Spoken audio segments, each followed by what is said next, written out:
Guard number 8, Jaggy Laude. Forward number 1, Romel Calahat. Center number 2, Jammer Hamito. At guard number 18, Dylan Darbin. Playing center number 27, Justin Padua. Last game na po ng ating Monday triple header. Guys in blue, Imus will get the first crack at it. Barangay Santa Rosa. So si Janjan Salazar. Here he comes. Janjan stops on the dime, puts the jumper in. Sprained his ankle pretty bad in that last game. So, kung nanonood ka man, George, sana okay ka lang and hope you're recovering pretty well. First 10 minutes, this was Jammer Hamito. Good quality here in the MPBL. Si Coach Christian, may listahan yan. Nung lahat nung taga St. Clair na naglaro na ngayon sa MPBL. Pero ito, dating CEO naman ang nagpaitang gilas. Good young and up-and-coming talent in Dylan Darbin. You see 7-6. Favor of Imus. Nakagaw pa nilang bola. Belenchon gives it up to Ferrer. Ferrer will finish on the fast break. Steal of the game brought to you by the Extreme Boom 3 waterproof speaker, unstoppable sound, ultimate power. expect the platoon substitution. Tapos papasok na yung 5 dapat. Kaso, kailangan pa tumira ng free throw. So, kung magmintes, magsistay sa floor, yun dapat papalitan doon. Si Bunel Balingit, isang paborito o rin komedyante. Oo. Jeremy Capanag puts in the jumper. Good execution to end the quarter. Just a simple action, a screen. Santos offering that screen. Salazar behind the back. Ang dami niyang dinaanan doon. Nagawa ng paraan. 4-2. Play of the game brought to you by Sports Plus, the official sportsbook of the MPBL. At ito na inaabangan na grupo. You know what the Japanese say? Sugoi. What does that Amazing. mean? Ah, talaga? Oh. Pag nunod ka ng anime, masasanay ka sa ganyan. 9 points na yan para kay Janjan Salazar here in this ballgame. Escobar lines it up short. Pitch ahead. Janjan. Pass broken up by Kian Baclaan. Biton will lay it in with his offhand. Gotta love the instincts of Kian Baclaan. That was a hard steal for Kian. Santos up and under, blocked by Kaimani Ladi. Only played 4 minutes here in this game, but Kian Baclaan is able to get 9 points already. Salazar also piling up the points. Escobar, muntik nang mawala sa kanya yung bola. Got it back. Goes to the basket. 2 points plus the foul for Dom Escobar. Good hustle by Dom Escobar. They continue to attack here in the second quarter. 49-39. Belenchon spots up for free. Kaimani Ladi swoops in for the board. 68 seconds remaining. Baclaan! Binomba pa! Dipsinu from Kian.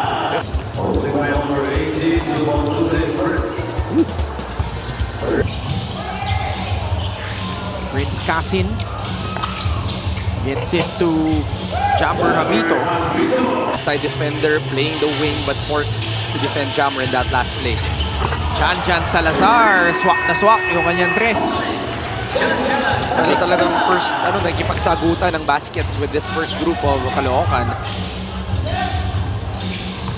15 puntos para ay Janjan, comes away with a steal. Lays it in for 2. 70 points for Janjan Salazar. Well, early on, there's going to be an early substitution because this 5 of Caloocan has not been able to provide, in the plus-minus, they are on the negative end in this 5 of Caloocan, but Valencia answering with a basket right there. 9-point advantage. 2 minutes gone by. Salazar is feeling it. Why not? 20 puntos para kay Janjan. Home court advantage definitely on the side of Janjan Salazar. Komportable. He even has a small fan group here in this venue as he continues to wax out hot in today's ballgame.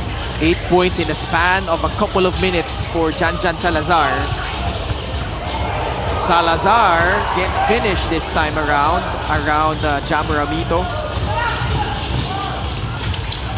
Jogi Laude sa loob, 2 points plus the foul.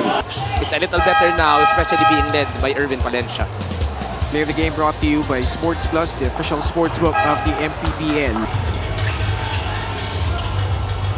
Malones, quick catch and shoot. Drills in that shot from beyond the arc. Outside shooting has been to the advantage of Imos here in the third quarter. It's been a high-scoring third quarter that we are watching. Just brute strength from Dom Escobar. At this point, you cannot go under on any shooter of Imos. Baclaan. Slicing through the defense, finds a cutting. Baclaan, sidestep. Monsubre again.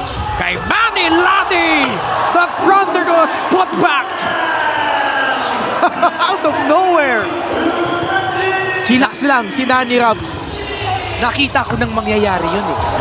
Pero nagulat pa rin ako. One more time. Tama, yung tatlong blue shirts eh.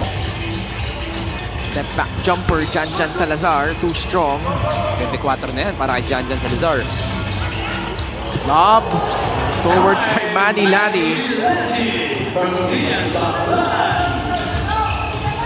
81-63, just like that. And then Sean punches that one in. Streaky shooter is JP Valencia. You don't want him to get hot. Reverse layup. Lati quickly has 11. They're not doing good on defense. They're allowing a lot of things, and this is not the quality basketball you want to come from Caloocan. Nakaagaw pa, Janjan Salazar. 26 points. I thought it was a foul. Steal of the game brought to you by the Extreme Boom 3 waterproof speaker. Unstoppable sound.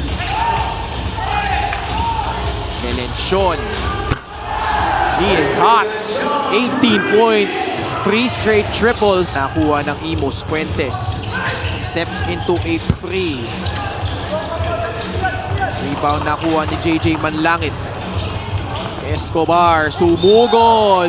Volleyball. Counted plus the foul. Caloocan putting up points. But allowing Imos to score 79. How about that graceful finish? Tatakbong Imos, Lomtong. Up fake, pasa sa labas, Melenchon, walang alinlangan, supply. Lomtong leans in for the layup. Ball stays with Caloocan. Kamanag off that screen. He hits the jumper.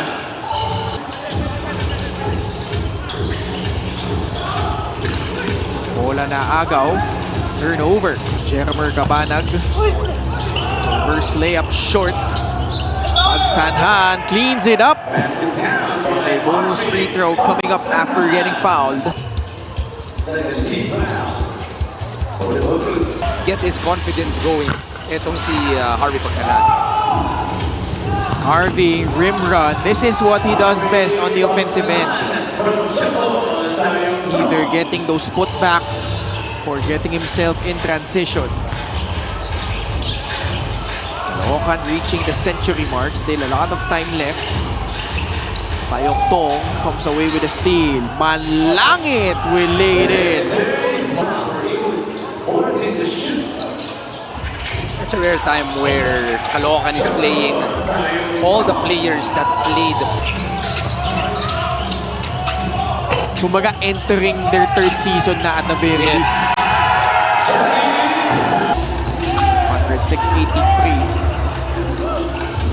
Caloocan, they're one of the OG teams. Meaning to say, season 1 pa lang nandyan na. Diba? Saka ano eh, may mga home games dyan dati, first couple of seasons. And Navotas was a team that was pretty much competitive before. Before they took a leave of absence. Irvin Valencia will score. Yung face of the team yan, syempre. Si Marwin Taiwan, if I'm not mistaken. Sa kung di ako nagkakamali, ang kauna-unahan nilang coach was Coach Elvis Tolentino. Tama ba? I have to check. I think. Naglaro pa dyan si Sunday Salvacion eh. Oo, yun na yung napanood ko. Si Coach Gabby na yung napanood ko sa Nabotas. Fast Player of the Game brought to you by Sports Plus, the official sportsbook. I apologize if I... Lagi pa namang nasa social media ni Dom Escobar yan. talaga? Check nga natin. I think they've been together since they were in the States. Saka she came over Yes. from California, I believe. Nice to see. At matagal na rin siya dito eh. I'm not sure if pabalik-balik lang ba siya or yeah. Please correct us if you ever will be watching this this coverage as for us to know the real name. Palag pa rin yung team na yan. Saka first couple of seasons sila, umabot sila all the way to the quarterfinals. Prince Kasin with a free. And huling season nila was season 3. Nasa kanila pa si kung maalala mo, si Francis Munsaya. Oo naman. Oo naman. Siyempre. Ano yan? Part of the yan. Part of our elite down under group. Alam mo si Francis nasa ibang bansa na yan Iba rin yung crowd dyan noon. I'm sure Coach Christian will tell stories about that tomorrow. The mission continues for them to bring the very first title to Caloocan. And they prevail at the expense of the Imus Yankee